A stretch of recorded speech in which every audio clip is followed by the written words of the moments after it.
Hey guys, Dobby back at you with another story.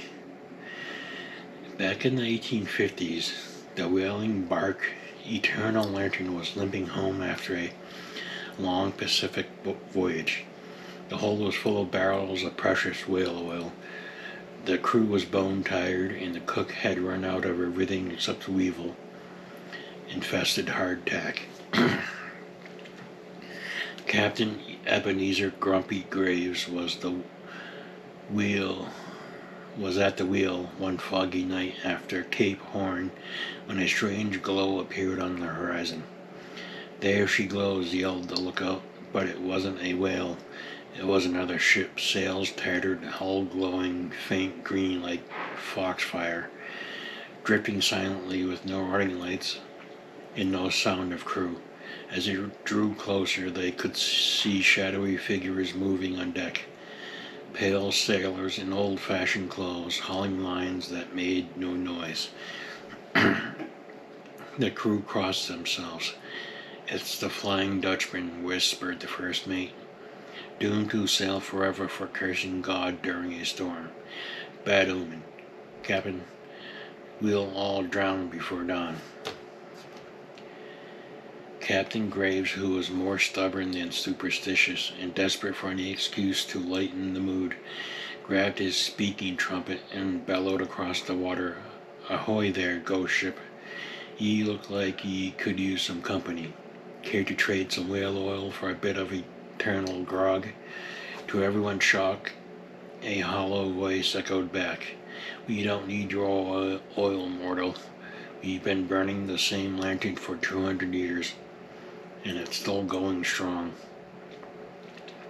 The ghostly crew started laughing, a creepy, echoing cackle that made the hair stand up on everyone's neck.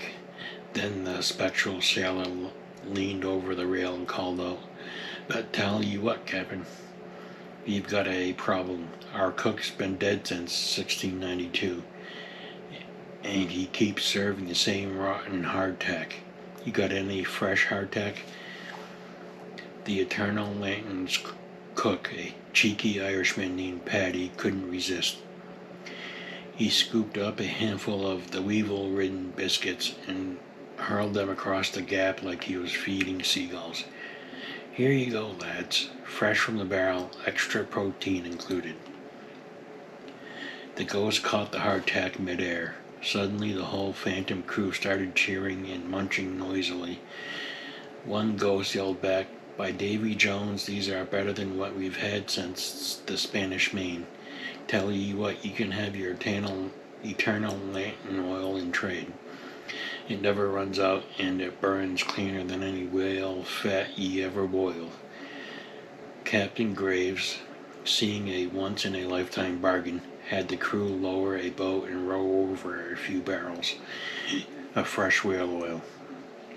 Ghosts passed over a small glowing cask that felt ice cold to the touch.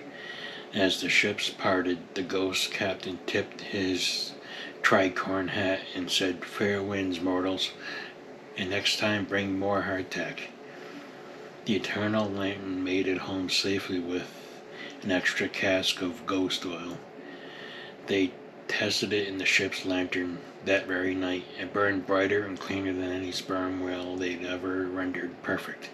Steady light with zero smoke. The problem was the ghost oil never went out, ever.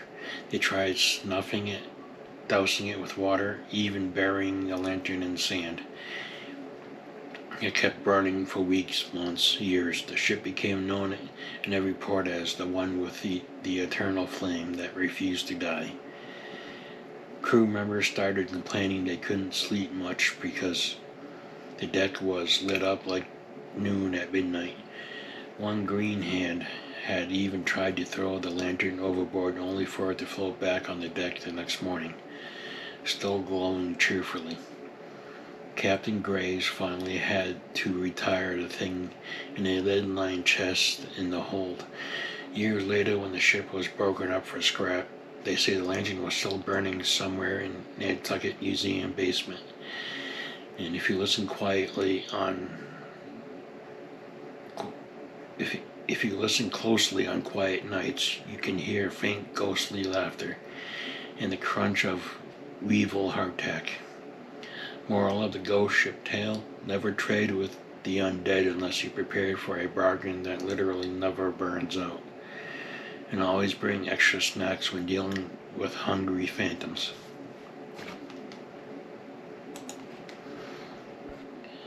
Thanks for listening, guys, and putting up with my speech impediments and my Shatner-esque pauses. Remember to like, subscribe, and share. Thumbs up, thumbs down, whatever floats your boat. And I'll see you in the next one. Bye.